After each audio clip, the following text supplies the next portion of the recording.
feature film is female. I'm Katie Rife. I write for a lot of different outlets, including IndieWire and Letterboxd Editorial, where I have a column on repertory cinema. Which this is not. This is not. This is a new film. I wanted to start off by saying that Madeleine Sims-Viewer, one of the directors, I reached out to her and asked her if she had, I need to get my glasses. I asked her if she had anything that she would like to say.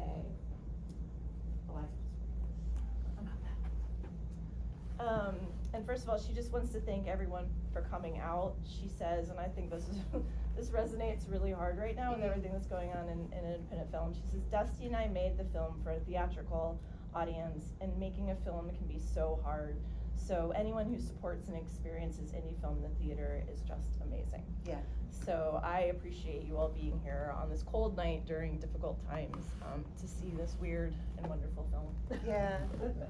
Yeah, this film is very weird. I was watching some interviews with Dusty and Madeleine before the show, and in the interview, they both said, like, the interview asked them something along the lines of, like, well, what impression do you want people to get from this film? They're like, we want to make something really weird. We want to, you know, kind of like have people go, something that makes emotional sense more than it makes narrative sense, perhaps. Yes. But I feel like this does make narrative sense. Yeah. You can follow it, and like some of it's maybe like 70s counterparts that it references. True, You know, yeah, a a lot of 70s vibes in this film, big time, yeah. I guess my first question was, like, watching this film again, I watched it about a year ago and I rewatched it again today. Is this film about love? I think, I don't think it's a question. I think unequivocally, yes. It's about love, and it's about commitment, and it's about, you know, what does love look like in the long term?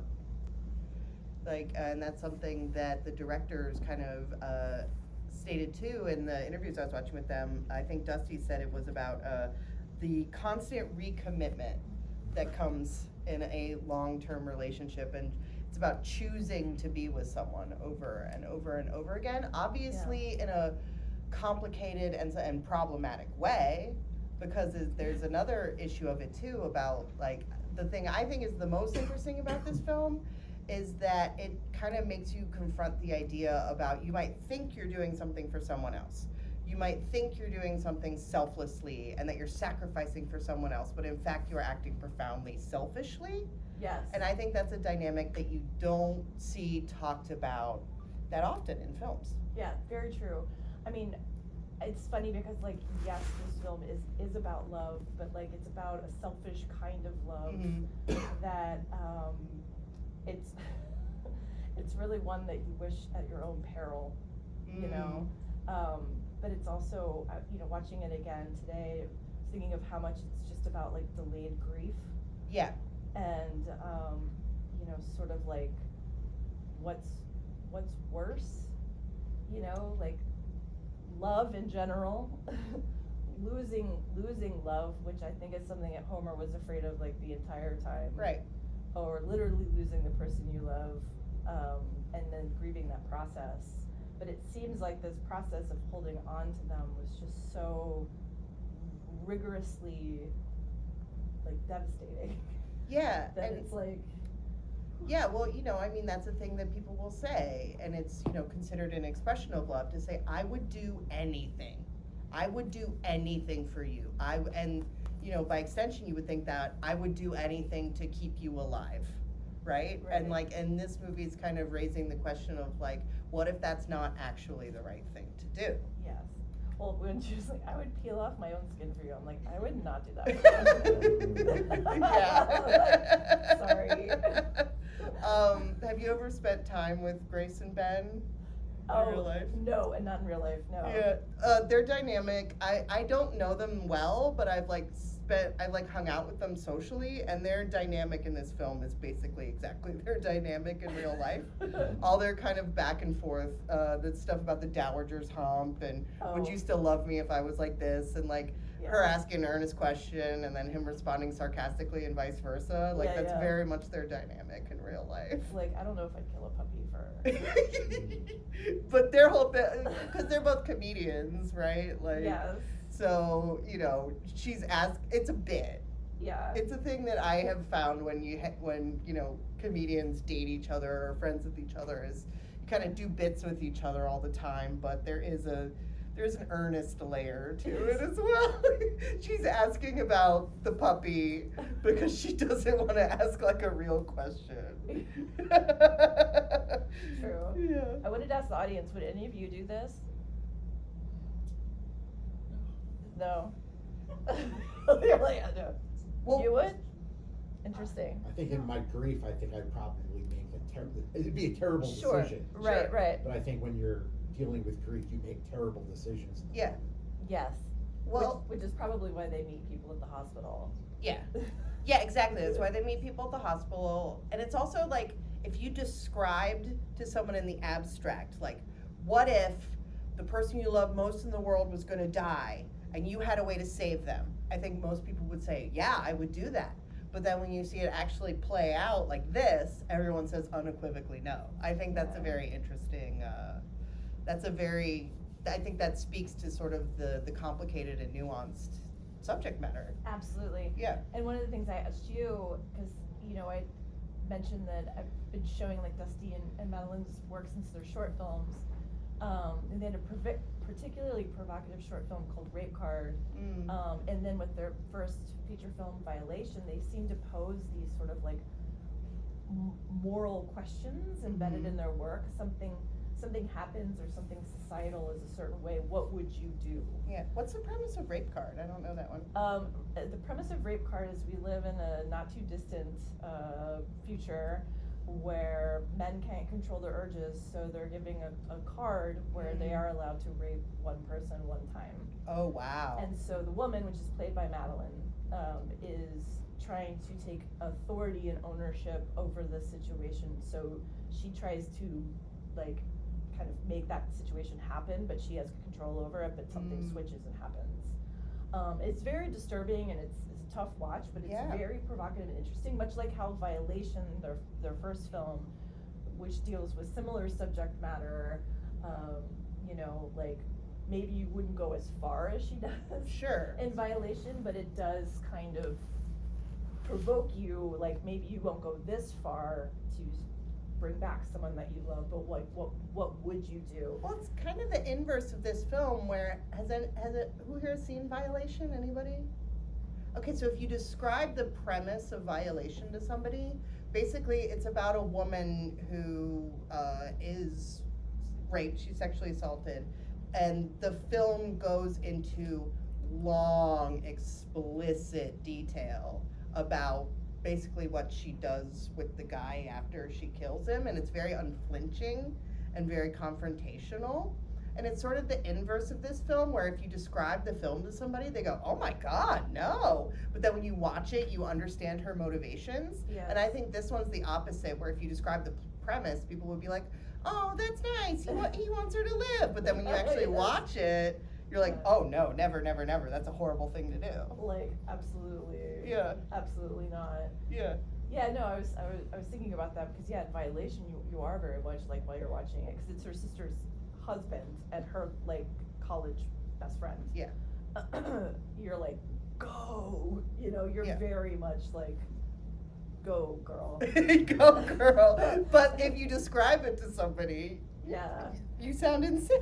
You sound like dangerous when you describe it to someone. Unless they're a horror fan and they're like, yeah. Oh, sure. It's also on Shudder. You should absolutely watch it. Yeah. I mean, do you think this is a horror movie? I don't know. What did I see it recently described as, like a sci-fi fantasy something? Interesting. But I guess, like, you know, she mentions it, and she mentioned Stepford Wives, and I sort of feel like it's like a horror movie, kind of like in that sort of definitely level of sci-fi weirdness. Definitely. You know, to where it's horrifying to think about it. Yeah, and when you see it from, you know, from Diana's point of view, it is a horror movie. Oh, yes. Absolutely, it's a horror movie. But, you know, but Homer, I think up until he sees how she reacts to hearing the news, would say that he was doing something for her. Yeah. Oh, it's all for her kind of thing. I mean, it's And from his view, it's a love story. it's so crazy to think, like, you walk into a room and you're like, I'm dead, but I'm not dead. Yeah. And there are, like, other versions of me in the room, and that he doesn't think that that's... He knows. He knows But it's he's not, all- like, good. He's like, let's keep going. Well, to me, like, the saddest thing is, like, Jason Isaacs and his, Mhm. you know, that relationship. Yeah, his with daughter. With the daughter, because that is a very, I almost can understand that one. Mhm. You know, like, the motivation to do that more. The biggest evil in the film, then, I mean, it's not any of the individual characters as morally repellent as, you know, what they do to their loved ones may be. The real villain is this company that is preying on people at hospitals and presumably making quite a bit of money off of them, because there's a couple lines about, like, well, how are you paying for this? You don't want to know. Yeah, you don't want to know, exactly.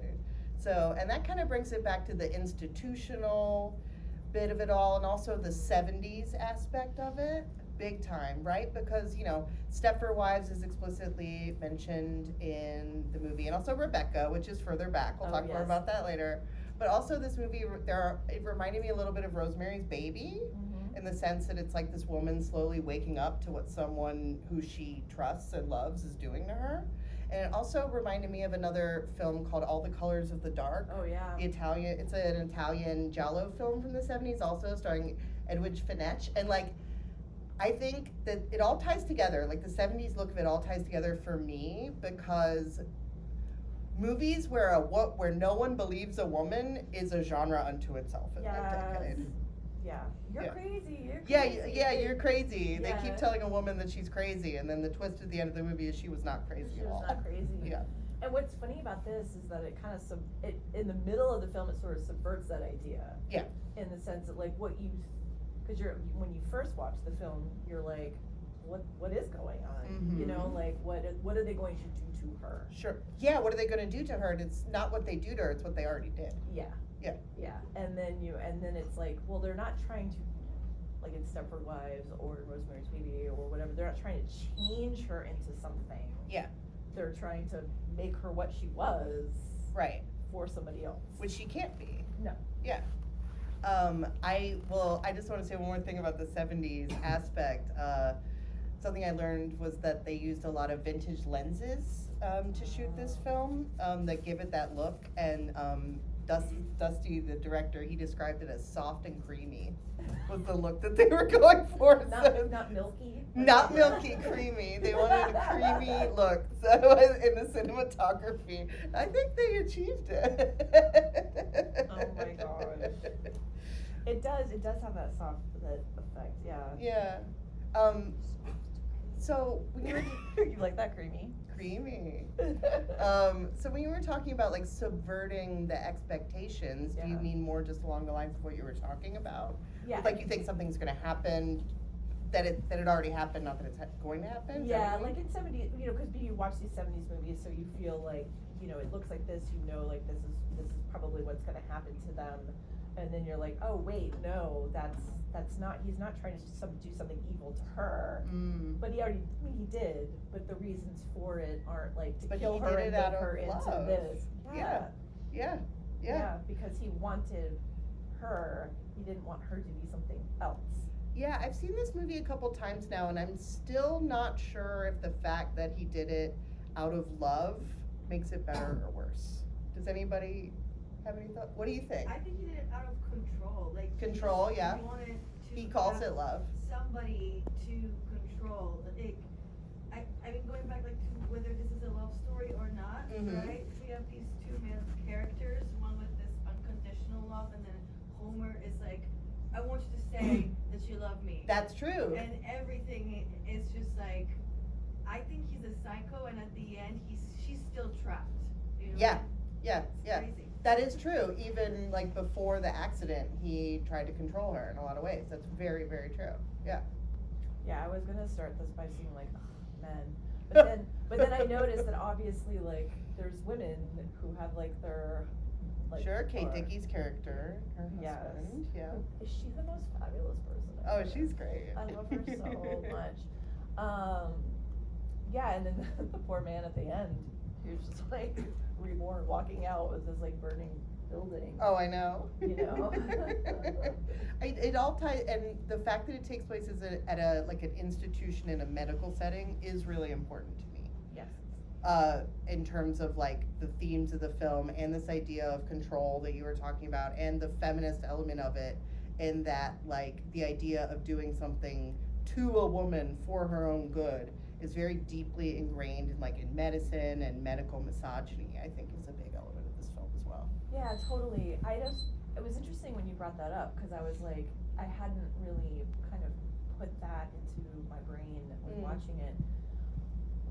But it is interesting, and it's interesting that the doctor is a woman, Mm-hmm. a lesbian, and I just thought that was like,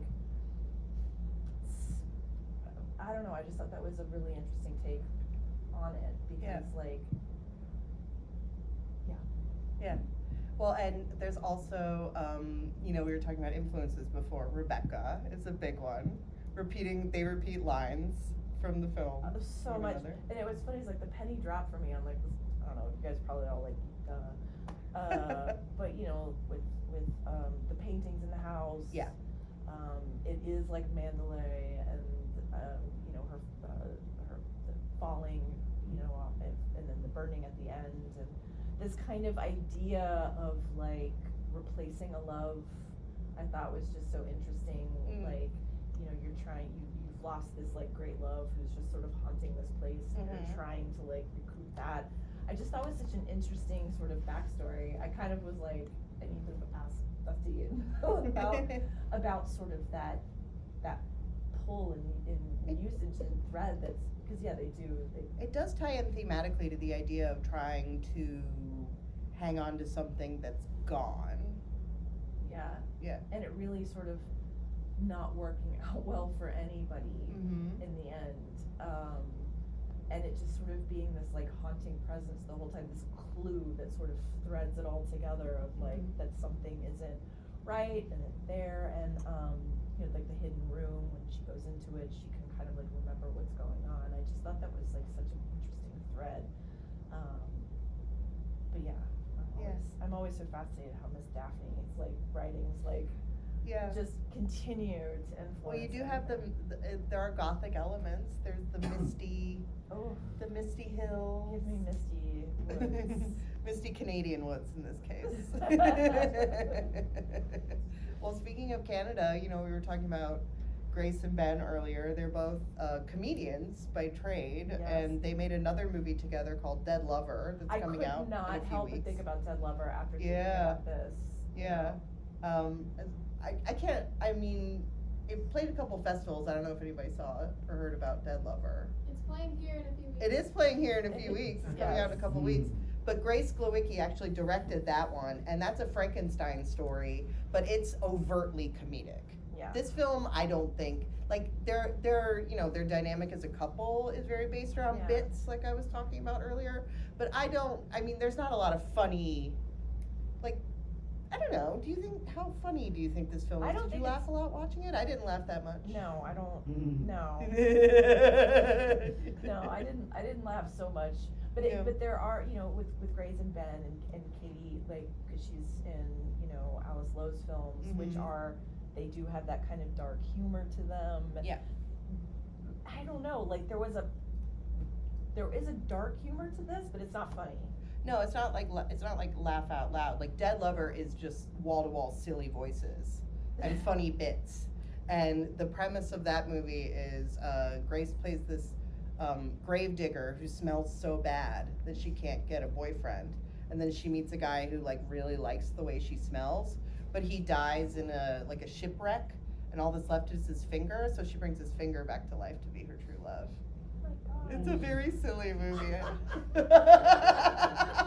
It's a very raunchy movie too. There's a lot of sex in that movie.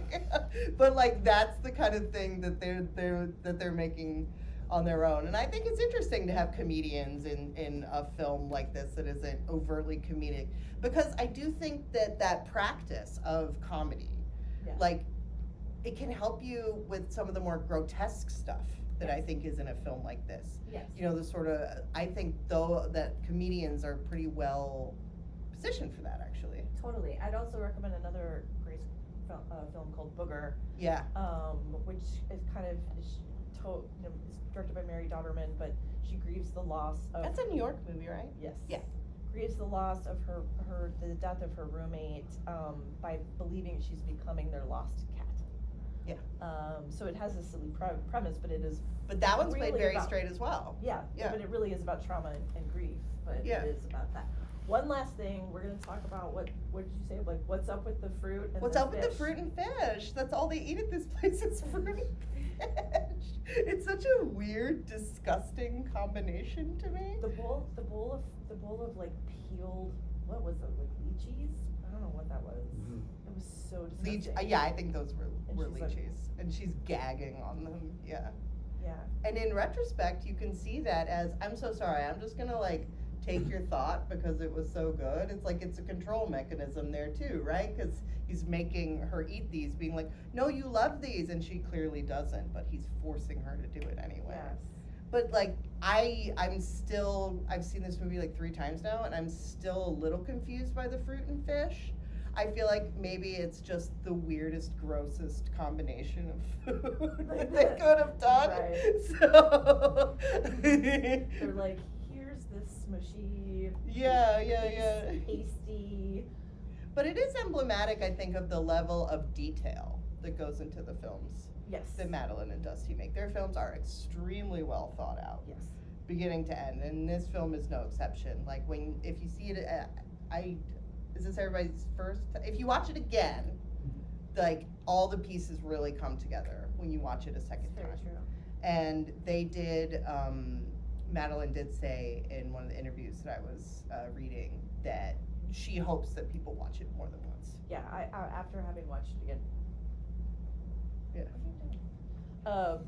I definitely saw all the pieces kind of. Yeah, all the pieces definitely, like, you can see them all falling into place.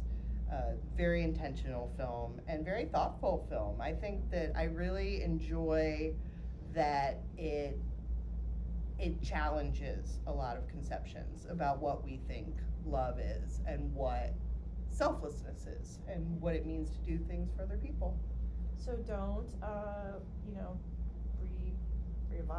remake your dead for Valentine's Day. It's Valentine's Day, and this is streaming on Shudder on Friday. On the Friday 13th. Friday the 13th. Yeah. So So please watch it again. Tell all. You and could go see Dead Lover at the IFC Yes, Center, see Dead and then Lover. watch it, and then watch Honeybunch again. That's on March 27th. March 27th. Oh yeah, it's not until It's in March. I don't know Yeah. exact date, it's in March. Yeah, it's in March, and then Ben is also in Nirvana, the band, the show, the movie.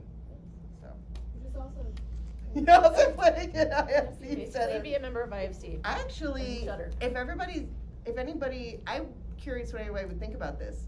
Madeleine said that she thought this movie has a positive, uplifting ending. Does anybody agree with that? Yeah, I didn't get that. That wasn't my take either, but she said she thinks it's a positive, uplifting ending. Well, no, I think it. You think so? It was uplifting. It was Yeah. more of a positive. But it was Yeah. ending, though. I mean, they were both alive and they had their, little exchanges going on. And Sure. They enjoyed each other, so, yeah, things could be worse. I agree. Things- And I think a key scene There's our was when he changed the really deformed Diana's colostomy bag. So Yeah. I thought that's why I'm not sure I agree with the controlling Mm. interpretation. It's definitely nuanced. There's a lot. And it's also why I think it is a genuine love story. Yeah, Mhm. yeah. And she didn't have any control for the whole movie, and at the end, she's in control. She Right. decides what she does. Like, she chooses to be with him. So it's kind of. Yeah, Leave their own. yeah. They're both alive. But she encouraged him to keep her alive. Like the other she's, Yes. and then she also tried to kill him. So in some ways, she did have some control, even though it wasn't the main Diana. The other Diana did impale him, so she did have some control. Yeah, yeah. The others who convinced him to keep her alive, they are not like even 100% humans. Yeah. They like, I mean, like they kind of yes, but they're like little kids or whatever. So like, they convinced him. Love is complicated, I guess. Well, thank you so much for sticking around and talking about the movie with us. Thank you. Yeah, I feel like we could talk about this all day, but there's no other film in here tonight, so thanks all for coming out.